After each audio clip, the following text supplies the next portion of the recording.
What's up, everyone, and welcome to the RRBG podcast. In this episode, it's the return of Anthony Lucero of Cult Leader. We talked about their new split EP with End called Gather and Mourn. We talked about the lyrical themes about that. We talked about the headspace he gets into when writing lyrics. We talked about him becoming a parent and what that's been like for him. We talked about his artwork and working with House of Black and Malakai Black over at AEW for the Black Mass clothing brand. We talked about potential new Cult Leader music or a potential solo project for him. It was a lot of fun. I hope you guys enjoy it. Please make sure to follow him at useless.animal or follow the band at Cult Leader Music. Make sure to like and subscribe and hit the little bell and all those things down there so that we can fight the algorithm, and that way more people can see the show.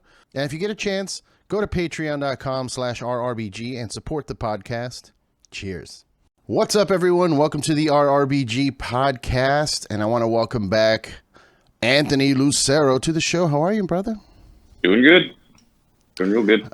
Last time you were on the show, we did video chat, but I didn't have video on the show. Like I just did it to have the conversation, and my dumbass brain never put two and two together. Like, maybe I should record this and put that on the internet. I don't know. So lots of exciting things. You also mentioned a lot of weird things, but from my end, looking in, you've got new music coming out that I'm excited about. I picked up the split EP with End called Gather and Mourn.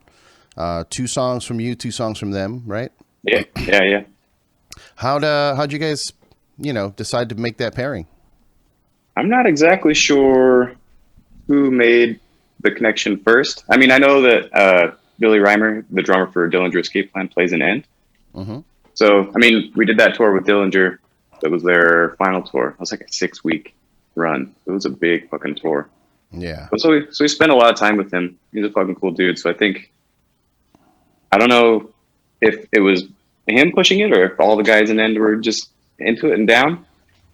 But it's been cool, man. I don't know. We connected, and it's taken well over a year and a half, maybe even 2 years to even try to get this thing off the ground. Oh, okay. A long time. I think we started talking about it before all the weird world shut down. Yeah.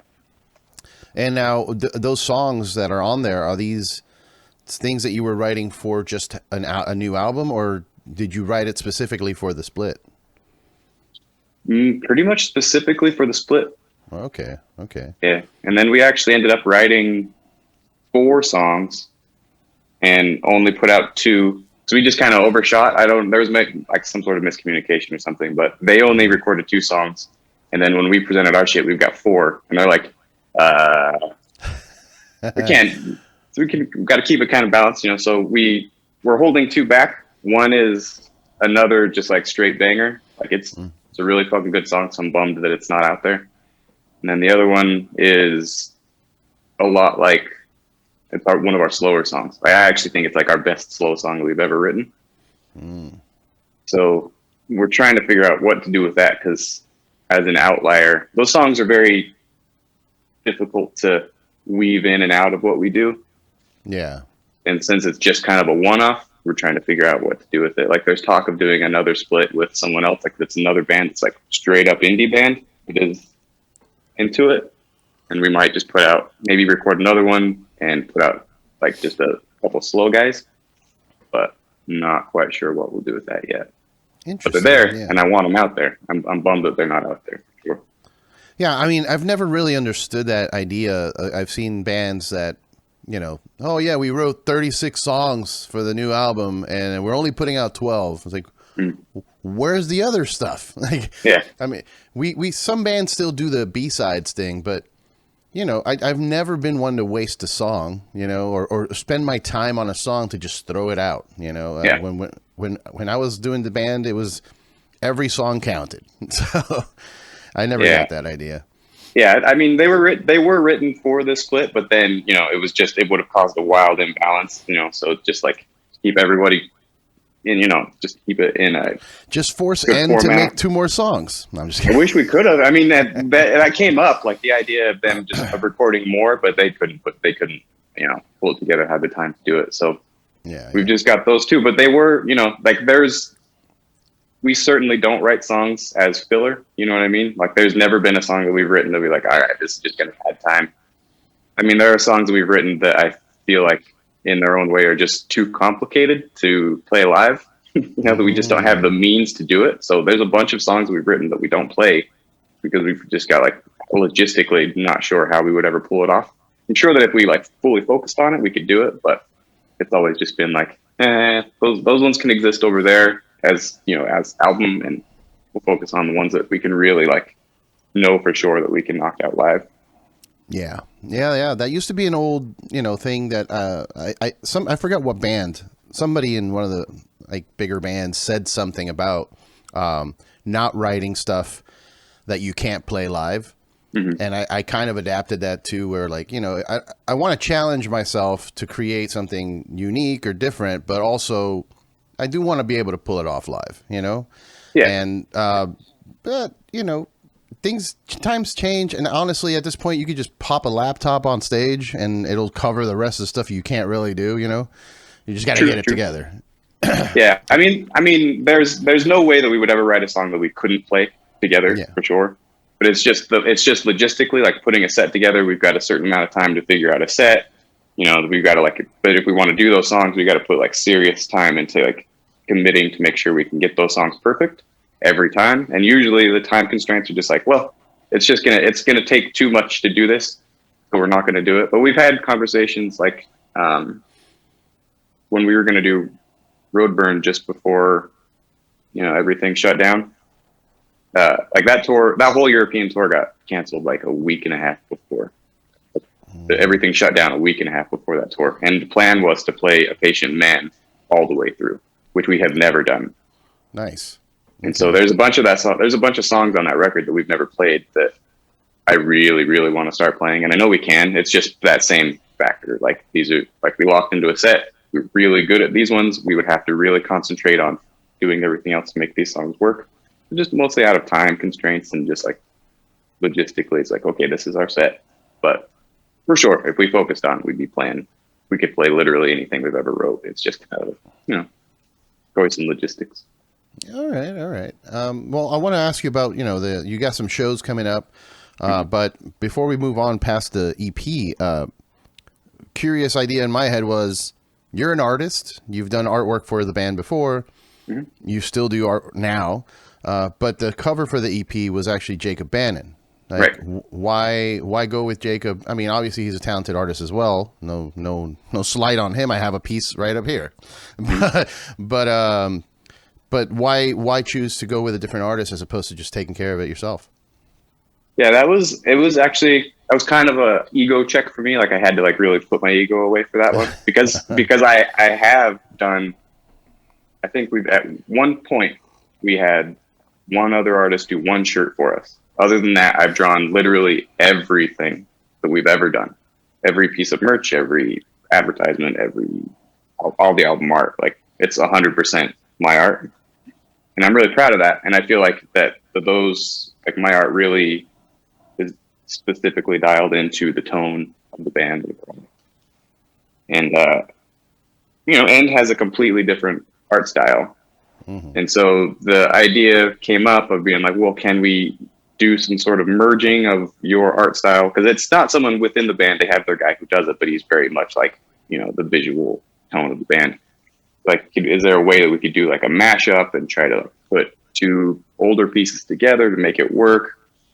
Ultimately, it was just like, I didn't want, or neither of us wanted like our art styles to really like command to the tone of the piece. So it'd be like, you know, if it looked too much like my artwork, then, you know, it feels like we're speaking over End, or if it feels like theirs, and they're, you know, same idea. So through conversation, it was just like, well, who is the obvious like third party who is like, there's, I don't see how you could ever like, yeah, who's a friend who's like one of them, like, created some of the most iconic pieces of album art of all time, and is just like willing to do it. And it would just be like, well, how can you not fully just embrace getting Jacob Bannon to do the cover art for one of your records? Yeah. So it would just be like, so through all that, Jacob agreed, and it was just like, that's it. That's what we'd be doing. And it wasn't, you don't really. He's really open to suggestions and like into art direction because he approaches it like he's working for you, and that's really fucking cool. But at the same time, it's just like, no, man, your voice is your voice. Like we want, if Jacob Bannon's going to do our artwork, we want it to feel like Jacob Bannon. Right. So it's a cool way to have it like be, it's connective tissue through everything, but it's also just like, like there's no way that you can say no if he says that he was willing to do it for you. So just like, go for it, man. It's fucking awesome. For sure. I mean, yeah, like you said, it's not like he's a bad artist. It's a very good thing to have him do your art.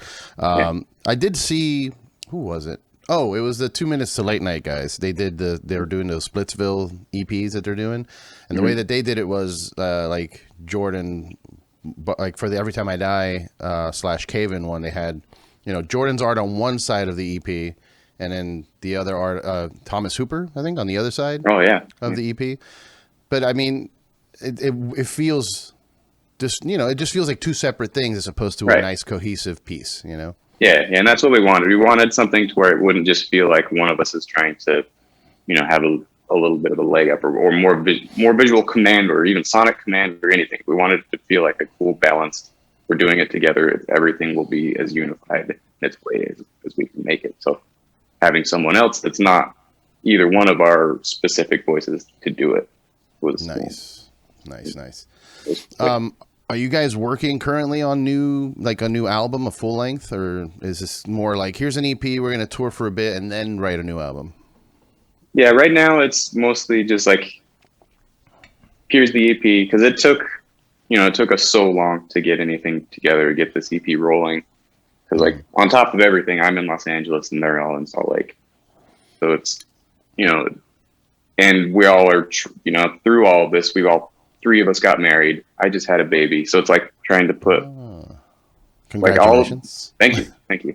Yeah. Like we're trying to, everyone kind of like ended up putting roots down while we were all stuck. And so it's complicated things musically, but so right now there's just mountains of riffs that are there, but nothing has been put together. Like we'll start practicing, like hopefully within the next couple of days for our show coming up.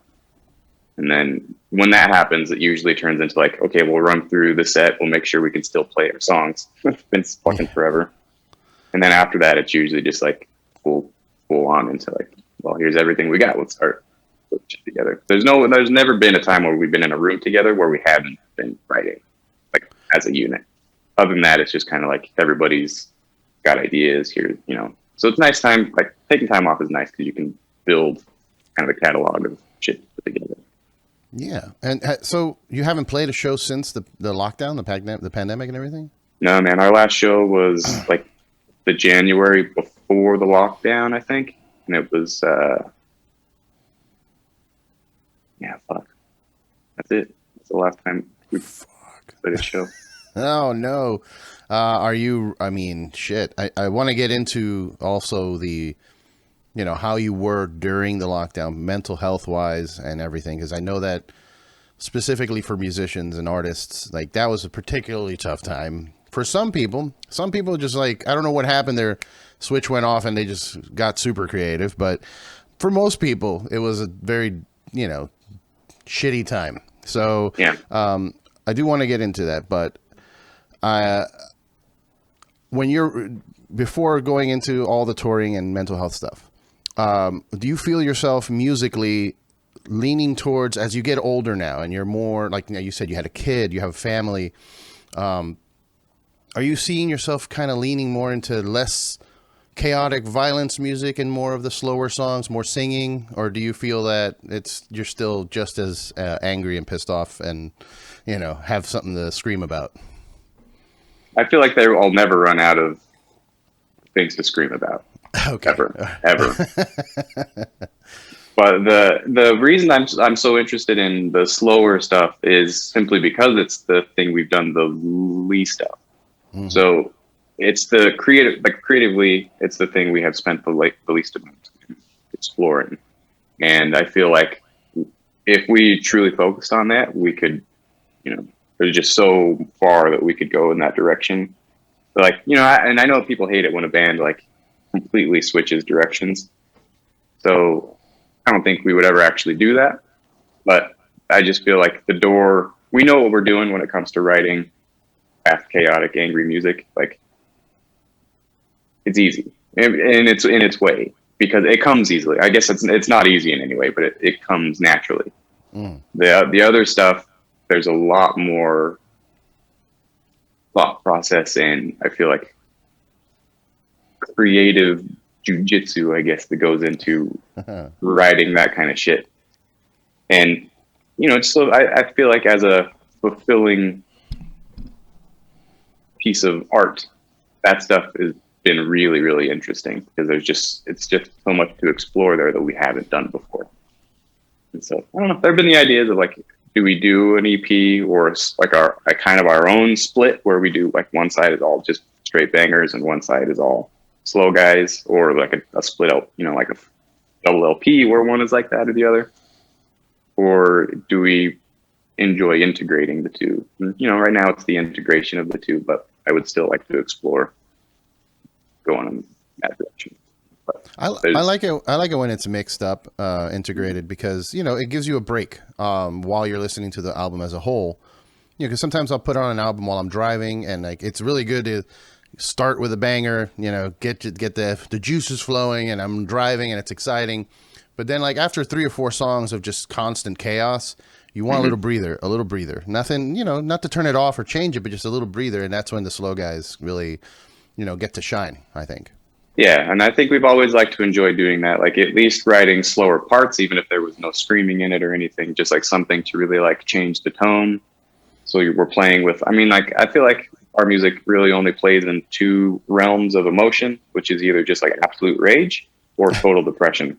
Yeah. So, I like playing with all of that, but it's, there's a lot of people who, they're only there for the bangers, and as soon as a slow song comes on, that's their skip button. Yeah. But oh god, here we go. Singing. Yeah, exactly. And that's fine. That's fine with me, man. Like we're not writing the music to please them. We're doing it to please ourselves. And if they don't dig it, that's fine. They don't dig it.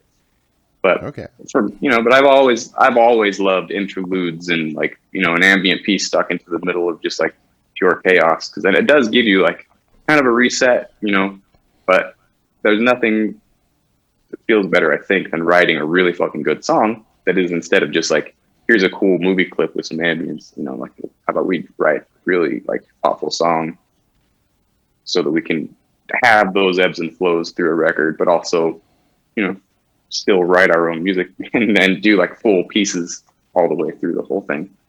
Sure. Yeah. Yeah. Have you thought about doing a solo project that's kind of all slow like that, and get a nice big hat with a big rim, and just play acoustic guitar somewhere in the desert? Yeah, just do my own, like I'm the solo frontman goes solo, and it's an Americana country project.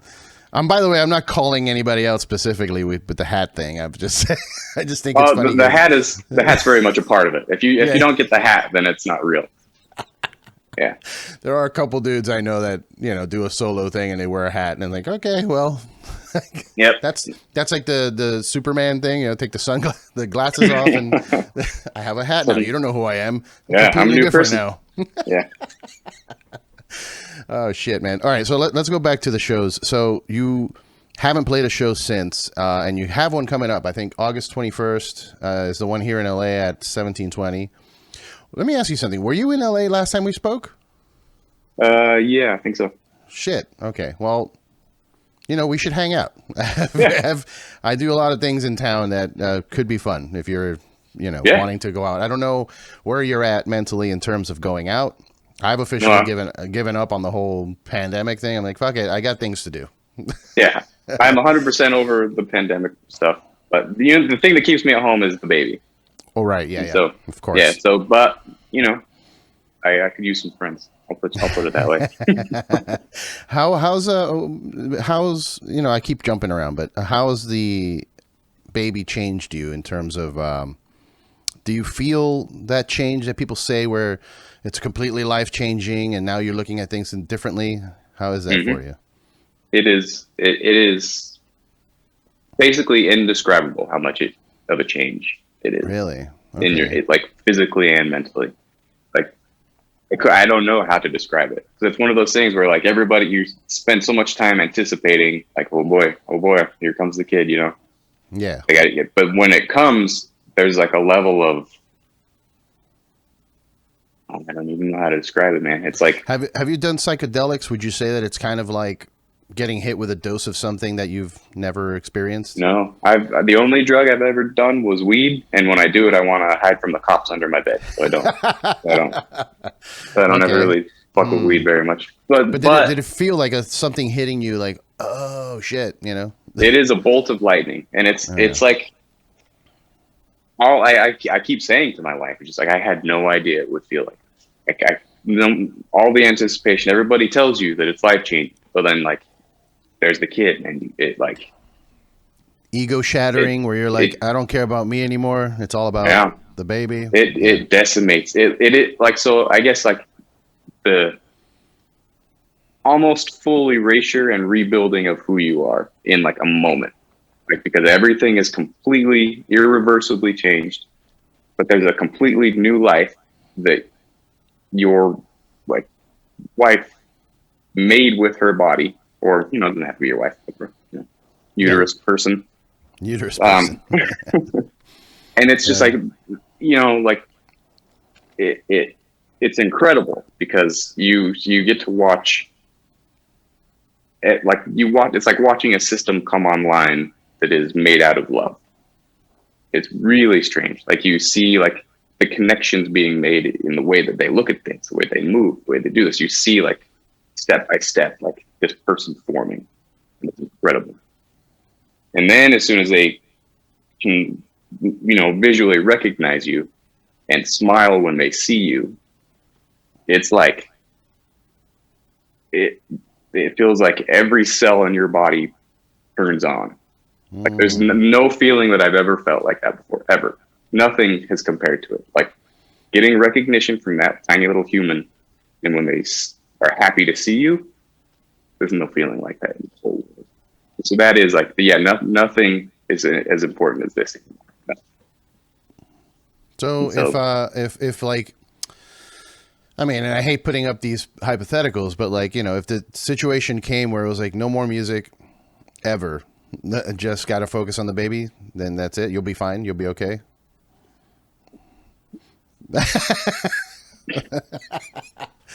Unrealistic. You don't have to answer that. I was just being fucking with you. Yeah. I mean, that is a rough one. You know, I mean, like there's so much about like, you know, like we did so much studying and doing all that kind of shit like before the kid came to try to prepare, like just the levels of digging into getting ready for it was incredible. But one of the things they say is just like, you can't let go of yourself, you know? Yeah. Like, all this is going to happen, but like, and it's going to change the focus in so many ways. But like, if you stop focusing on your wife or your partner or whoever, then that's going to fall apart. And if you stop focusing on the things that fulfill you outside of this child, then you're eventually going to crumble, because there's like, you can't live through the kid. You've got to have your own, you know, your own structure and your own things to make you happy. So in that way, you know, like I don't think I could ever fully survive as a human without creating art in some way. Yeah. And, you know, and I don't feel like being a parent keeps you from doing it. Look, you know, so I know a lot.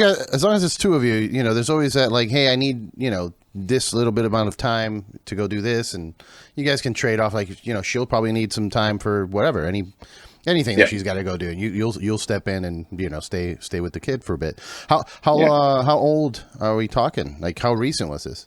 She'll be 6 months old on the 17th. Oh no! So she's brand new. Yeah. Fresh out of the package. Yep. Oh wow. Okay, so that's going to be a very interesting thing for you then. Is the first show at 1720? Or you have other shows before it? No, the first show is this month, actually, on the 25th. 27th in Salt Lake. It's a fest called Crucial Fest. Are you guys not playing the 21st? Because I have you on my calendar. On the 1720 in downtown LA. I might be going crazy. No, I don't think so. I put you down. What is that? Where did I see that? Or do you not know you have a show on the 21st? Either it was the 21st of this month. Yeah. No. I don't think we do. And if we do, then holy shit. But I don't think we do. I might be going crazy, but it might have been canceled. It might have been pushed. Who knows? Things are so crazy. Yeah, I don't know. The only thing I'm sure of is the show in Salt Lake. But if we have another one, then I'll show up. So then you're prepping yourself for this show, but it's going to be, number one, obviously you're a different person now with the kid, but also post-pandemic being in front of a crowd in that way. Because I'm sure, have you been to any shows at all, like anybody else's shows since the pandemic? No, I have not seen a band play live in 2.5 years. Wow. Yeah, so that's going to be a jarring experience, I think, for you to see a crowd of people and for you to be the one, yelling at them and them yelling back. It's going to be intense. Are you prepared mentally, you think? Yeah, mentally, yeah. Like I don't think that won't bother me at all. Like I'm not worried about crowds. I'm not worried about that kind of stuff. It's the thing that really I'm more focused on, or the thing that, I can feel a bit of worry about, is just like prepared for the show. Like it's been so long, like I haven't used my voice that way. The only time I had used my voice that way is to record the EP. And so, at least I know it's there, but it's just like, it's a physical thing, man. You may be fully ready. I may practice on my own at home and show up, and my voice is just like, nah, you're not ready yet. So it'll sound like shit. Have you been keeping up your in preparation for live shows? Have you started like working out and stretching out to get your conditioning back? Because it is a very physically demanding performance you guys do. Yeah, the breath part for sure. So I've been working out pretty hard actually for the last 2 or 3 months. So that's been nice to actually I got super sloppy, super lazy, gained 20 pounds during the pandemic, like all that shit, And so changing mindset, like, no, all of this is shitty. Like I just drinking too much, all that shit. Like, so it's just like, this is bad. So, turning it around, focus on getting up as early as I can. Cause that's just part of the thing with the baby, So like, yeah, but my time is so limited and I've got a full-time job. So it's just like, well, I guess my time that I have to focus on anything that I need to do is to get up at fucking 4 a.m. So that's what I do. I get up 4 a.m, work out, eat, do whatever, go to work, come home, play with the baby, clean, eat, do all that shit, go to bed, do it again. And so I've been able to hopefully gain some, cardiovascular strength back and doing all that kind of stuff. But, but training and everything, like with vocally, there hasn't been very much of it. So I don't need too much before a show. Like I'll spend the week and a half before practicing almost every day, doing the weird shit, locking myself in my office and yelling. I haven't done that. I haven't done that with the baby yet, so we'll see how if I scare the shit out of her. He starts crying, yeah. Yeah. But I gotta do. But I've always hated that. Like there's just trying to because it takes such so much build up and preparation, and I have to put true emotion into doing it, So trying to find that spot of doing it when it's just me on my own with headphones in, and trying to make it worth it. Feel like anything it's fucking weird, and I don't like it, but I gotta do it because I gotta prepare. But yeah, I've always had that issue too, man. I mean, I used to scream in a band, and it was always that, people, show me, you scream for me. It's like, no.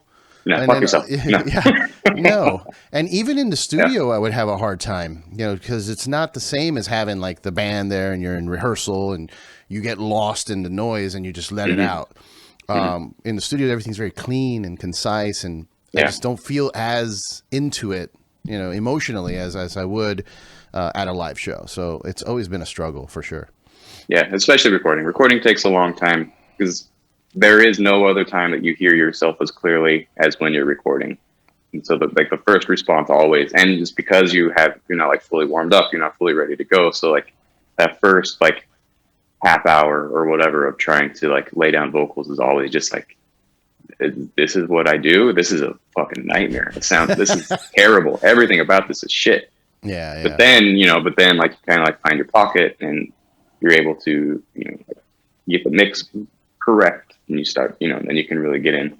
Even then I need something to like strangle the whole time I'm recording, so I usually have like a mic stand with no head or anything that I can literally just like choke the shit out of while I'm doing like, so I have something to like, like to strangle that's the only word while I'm doing it. Yeah. I mean, that's really what it is. Just like fucking both hands, just like try to like snap the mic stand for every take. Just I can't hold a microphone, can't move around. So I just need that something to like, release or have some sort of emotional effect to. So when you mentioned you started drinking during the pandemic, I mean, how bad was it? Because the same thing happened to me. I mean, I've already been a drinker. I work in the beer industry, and I've been a drinker. So I used to, but only used to do it on the weekends. But then when the pandemic hit, like the first couple months, no. But then when I saw and I gave in, like there was a moment, and I've said this on the show a bunch of times already, but there was a moment when I snapped and I gave up. Like I think I was watching Tesseract do a live stream, and I was like, this is it from now on. This sucks. Like they're doing a great job, great production, amazing, beautiful, but I'm never going to be able to go to a live show. Like, and I snapped and just started drinking every day. Yep. Fuck it. Yeah. Yeah. It was definitely every day. See, the pandemic for me was a little weird because I mean, Los Angeles got locked down. I mean, obviously we all know how we're still in a state of emergency now. Yeah, straight up. How intense the lockdown was here specifically. Yeah. But I worked every day through it. Like I'm not a what were they called? Essential workers, Essential like workers. Those poor fuckers that had to do all that. Like I'm not that, but like my job, what I did at my job was also very important. So if I quit, or like, because he gave everybody the option. My boss gave everybody the option to like, if you want to stay home, you could stay home. We got you. Don't worry about it. But the position that I was in was just like, well, if I go home, then production stops. So it was just like, well, I keep going in. We got Fridays off during all that shit, but it was, and it went down to a skeleton crew there. And so like my workload's like, so I was still worked every day, went through, got my ass kicked at work all day, would come home. Shit was weird, start drinking, hang out with the wife, do whatever, And then eventually it got to the point where just like you get like that constant whiskey nag drain in your head where it just like your brain hurts all the time. And like, I absolutely fucking hate being hungover. And so I'll do whatever I can to avoid being hungover. But, if you like drinking whiskey, then there's no getting around dry ass gross feeling in your head. So it got to the point where it's just like, this is rough, this is too much. I'm like, plus when one of the things he was doing, my boss was doing when we were working every day was like, since you're all here, I'll buy you lunch. And it was like always like the most bomb ass delicious like birria tacos and all kind, like just the beautiful fattening food. And so then that's what I was doing, man. I was just drinking every day and eating like a pig and just gained a whole bunch of weight and just like, well, now I don't even recognize myself. I'm bummed out all the time and the world is weird. So change like the mindset, especially with the baby, it changed your brain so much that it's just like, I can't do that. Like everything I have has to be both like, I want to be as good as I can possibly be.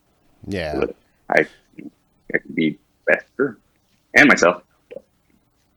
Yeah, I got to that point too where, when I started seeing things reopening, I'm like, oh, we're going to come back from this. Oh, maybe I shouldn't just kill myself. You know what I mean? Yeah. With booze and food. I got to keep going after. So, I know what you mean. Like, and even then, like, you can, when you're drinking, like what I do is, I try to drink water, like 2 glasses of water in between each drink. That way you don't get that hungover. But what ends up happening is you don't get as drunk. Yeah. So you don't even feel it. So you drink more. Yeah. You just keep drinking more. It's crazy. Yeah. Oh man. But I don't know. I felt, like I said, true despair for the first time like, I mean, I've stood in front of a tornado before because I was in North Carolina living with my, not living, but I was staying with my, my family there for a little bit, and a tornado dropped, like, you know, right down the street. You could see it heading right at us. And I kind of froze in place and just kind of like stared at it. And eventually it like veered away. But I was like, that was the only other moment in my life where I was like, oh, I give up. You know, hands up, you take me. Okay. And the pandemic there, they got to that point, man. I'm glad that we all kind of got out of that. But shit's still weird. Yeah. You know, especially here in LA. So like you said, you never run out of things to scream about. There's too much going on. Speaking of all of that, the things going on and everything you've gone through, lyrically, what did you do for these two new songs, like Ataraxis and Long Shadows? Like, what are the thematic, you know, what are the themes for those two? It's a weird thing because, like, you know, it's not even just the kid. It's like as you get older, the shit you get angry about really changes, you know, and it's a lot of it. I mean, my music or my lyrics have generally really been like overly introspective, you know, like, I don't know how I do it on purpose, but like if you count the times the word or the phrase "I am" is in our lyrics, it's probably in almost every song. And it's not really like I don't write it because I'm like trying to like be showy or like make it about you. Yeah, be self-important. But what it is it's just like partly I love the phrase "I am" because you know, like I grew up religiously, and that phrase from the Bible where like God calls himself "I am that I am." So in a way, like when I do something like that, I play with the way I write. I want everything to have at least 3 or 4 meanings, even to myself. So like if I write something and it can mean that many different things to me when I write it, then it's cool because it can be interpreted in so many different ways. But like specifically with that, like I am in that way, it's self-empowering because like I get to like throw in this like, no, I am God kind of idea into everything. But then the usual focus of the lyrics are just like how shitty I feel about myself a lot of the time. So it's playing with like the dichotomy of like trying to own all of my own power, but also just like dealing with all of my own shit. And so it grows from that kind of idea a lot of the times where the song, especially Ataraxis, like I might be wrong right off the top of my head because it's been a minute since I wrote them and looked at them, but like the term Ataraxis is like the state of perfect serenity. So but lyrically there's a lot in the song about just like literally crawling out of a fleshy hell pit, you know, like the world is just fucking crazy and gross and so it's in myself, like I don't like to overly explain it because I like it to be kind of open, but there was a lot of it just being kind of like trying to be comfortable within how weird shit is, you know what I mean? Yeah. How, like, I mean, and there's always been like part of it is because of my own creation. Like I a lot of things in my life, you know, so like the shit that I do that makes things feel bad in my life, or the way the external factors and all of that, but also trying to find some sort of, you know, like center in all of it.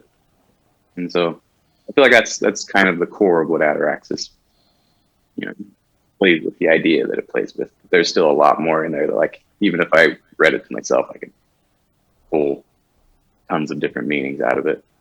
Interesting. You know, it's funny. I got really bad advice years ago when I was writing lyrics, and somebody told me to stay away from using I, and like, you know, I disagree with that. Like, I think what you do is, you know, perfect because it allows the listener to kind of put themselves in those shoes. And if they can relate with what exactly you're saying, like, let's say, you know, I am death or whatever, you know, any kind of lyric that they can relate to, it makes them, like you said, empowered to be like, oh, it's me. I also feel this way, you know? Yeah. Cause I guess there would be like a level of I don't know if it's narcissism or whatever it would be to like that. It really pisses off a lot of people when they're like, they feel like a lyricist is just solely like, I. Yeah. And I mean, I am guilty of that. I do that, but it's not, I feel like I'm coming at it from a different place. Like I do want it to be interpreted through the listener however they want. And if they could put themselves in the shoes for that, then that's great. Yeah. But, like I said, like, even when it comes to practicing or any of that, like there's so much of it that is based on like raw emotion that I need a true connection to be able to emotionally put something out there. Like, so like, I love songs and music that talk like their base of what they sing about is fucking Lord of the Rings or, like science fiction, like all that kind of shit. Like I love their band and I love listening to their music, but I couldn't perform that music in a meaningful way for myself because I don't, like I can't emotionally connect to screaming about orcs. Right. So I like listening to it, but for myself, I need to have like, it's just got to get ugly for me, I guess, in my own way to be able to like emote the way that I need to, that the music requires, because there's nothing kind generally about what we do. And so I need to connect to that part of me that is unkind to perform it. Yeah, I agree, man. I think it's, I'm the same way. And I'm the bands that I still feel the need to mosh to. I don't mosh anymore. I'm too old. Mosh retirement for sure. Mosh retirement. But the ones that make me want to mosh are usually bands like that, like you guys, or Every Time I Die, where like the lyrics are still very personal, and I can connect and like put it in my own head and kind of switch a couple words to make it directly connect to me, so that I can then release that anger in the pit or whatever it is. So I wanted to, before moving on to, I want to talk about your art a little bit before we wrap up. Sure. I almost lost it. Oh, your job.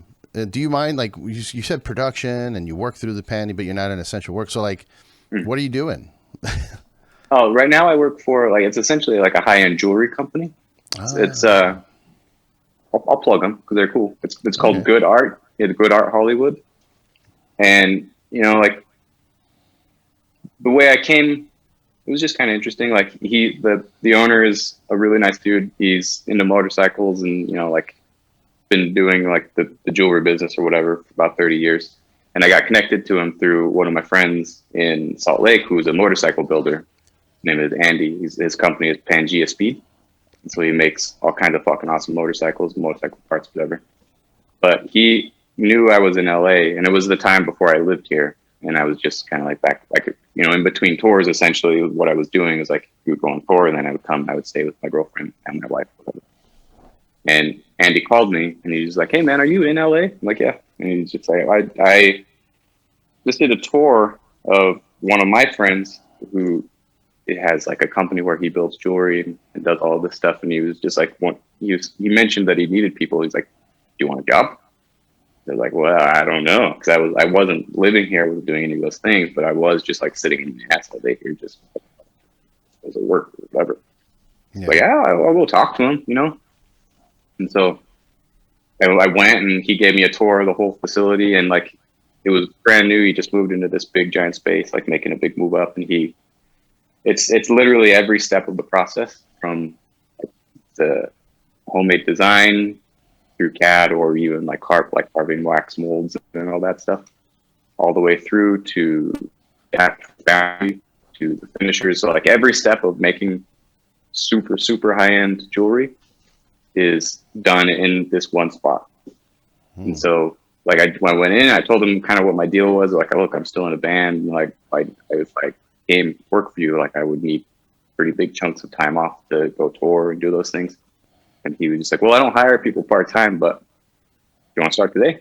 I was like, "Oh yeah, sure, man." And so like, but basically like, I just started out like helping him build the place, like I was like, build a couple walls, like put up doors, just did all, like helped clean out all the shit. And then eventually like went on tour and then came back, and he's like, "Oh, you came back?"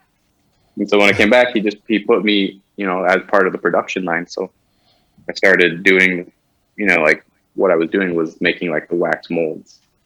So like you shoot, like you have a ring, so you make the wax mold of that ring, and then you eventually turn that piece of wax into a piece of silver or whatever. And so my job became that, and I was literally the only person that was doing it. So I would go in there, and so if I took the time off, then that one beginning of the whole process isn't going to get done, and then nobody else there can have any work to do. Because that part is missing. So it was cool. I mean, he was super great about like if we wanted to stay home at any point, at any time, whatever we could. But there was already so few people working there. You weren't fucking with anybody else. It was just like, and so yeah, so that's what I do for the most part. Like I do that, and then just on the side or in my as much as I can for whoever I can. But then also like I've been doing like a lot of work on specific company and drawing, and so. Okay. Yeah. I mean, I want to bring up what you're doing with the drawing. I kind of think I know what you're talking about, but now that you mentioned the jewelry thing, there is a segment of metal that's like high fashion, like people like Behemoth, and like, is that something you want to bring into Cult Leader in terms of jewelry, since you have access to it? Like, do you want to start making your own pieces that you could sell on your website? I never really crossed my mind for the band, but I've learned the process. I've learned design. Like I spent a lot of time working in the CAD, so I could actually like design a piece of jewelry on a computer and have the means. I'm not going to take advantage of the company that I work for, so I can be making shit through them or whatever. But like, I've learned enough to where if I wanted to actually start producing jewelry, I could. But especially for the band and in the punk world, like it doesn't feel right for us for sure. Like I don't feel like I would ever try to sell like a $2,000 Cult Leader necklace, but then it also like, yeah, you never know. But it also like it's a very, very cool thing to learn, but it's not the art I'm pulled towards. I don't feel like I explored it to like see like, could I feel this, in this way to like point my life in this direction specifically for myself? And I don't necessarily think that's the case, but it's very cool. It's interesting, and I'm glad I can help him make what he makes. And I can testify that the shit is like, the quality is unparalleled. Like we work so fucking hard on all those pieces. So even if the majority of it's not anything that I wear, it's not my style, Like there's definitely parts that I love, and that like things that we make that I love, but I don't know. That it doesn't seem like the direction that I'm pointing my life in an independent way. Yeah, I never been able to wear jewelry. I've suck at it. I suck at it. Like the pieces that have been given to me over the years, I lose them, I break them. And there's also this weird. I think I broke it down not too long ago. I smoked an exceptional amount of weed, and I kind of had a realization of like, I think I was traumatized by Aladdin from Disney when I was a kid, because at the end of the movie when the genie loses his like bracelets or whatever, and he's like, I'm free, and I think that kind of just locked in my brain that if I wear any kind of jewelry, I'm locked in for something like this. I am actively locked in. Like I did that on purpose. I forced myself. I'm like, I need this so I can, know that I'm locked in. But anything else, it just feels weird. I want it off of me. Yeah. I'm physically training myself to wear jewelry or whatever. Like, like I've got my necklace on or whatever, and like through my whole life, I was never able to wear a watch. So I got my sweet Casio on. I'm just nice rolling that way. But like even for like my wedding ring, like I designed it. That is one thing I got to do. Like I designed my ring. I made it. I made her ring. Like all that stuff all the way through, and they're beautiful.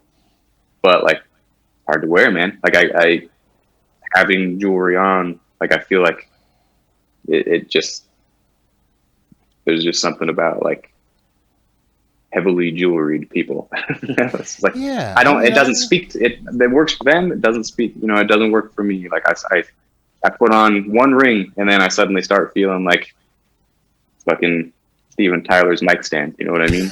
Or like, and so it's just like it's hard. It's hard. Yeah, no, I feel you 100%.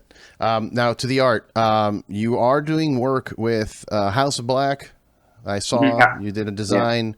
Yeah. How did that connection come about? Because I know Malakai Tommy, he's a big metalhead, so I'm sure he, you know, there's connections there. But like, how did that all come about?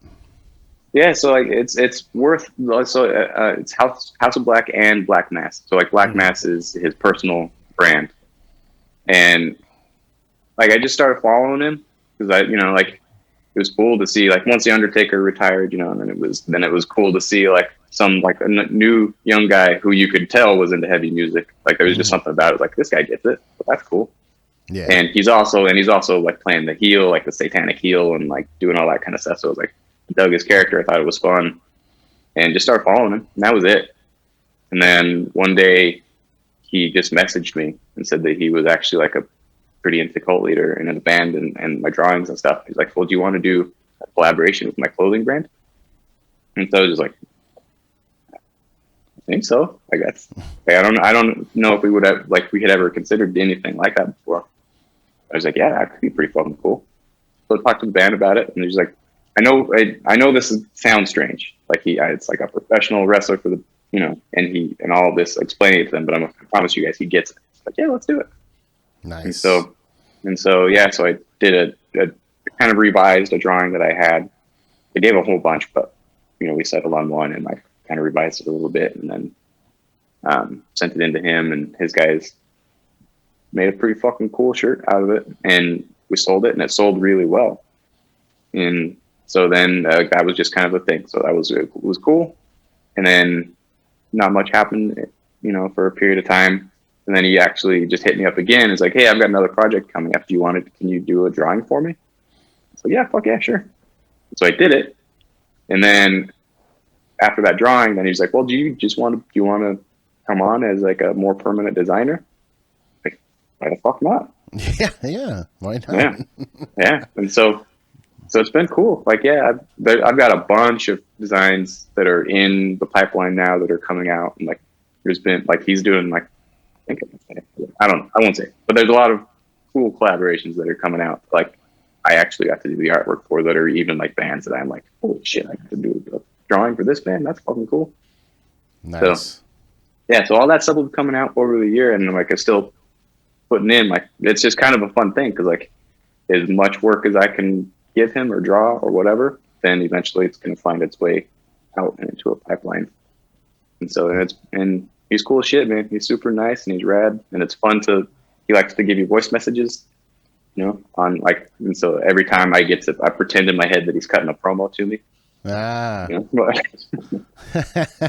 You know, it's funny. I had a memory on Facebook a few weeks back that something I posted right when the Patient Man album came out, and I put Cult Leader lyrics are basically heel promos.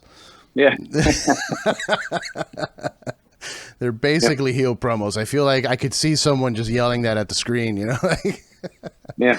And that's fun. Yeah. I mean, even in that way, that is something that him and I have like connected on, you know, like he gets to express himself through Malakai, you know, so like he's got this character that he gets to like pour all that kind of similar type of emotion. I mean, it's much more, you know, it's theatrical, it's professional wrestling. He gets to really like live in that character and that person, and it's really fucking cool. But like, you know, in our conversations, like we approach how we write more or less in, you know, like from a really personal in the same space. So it's cool. It's like a good connection in that way.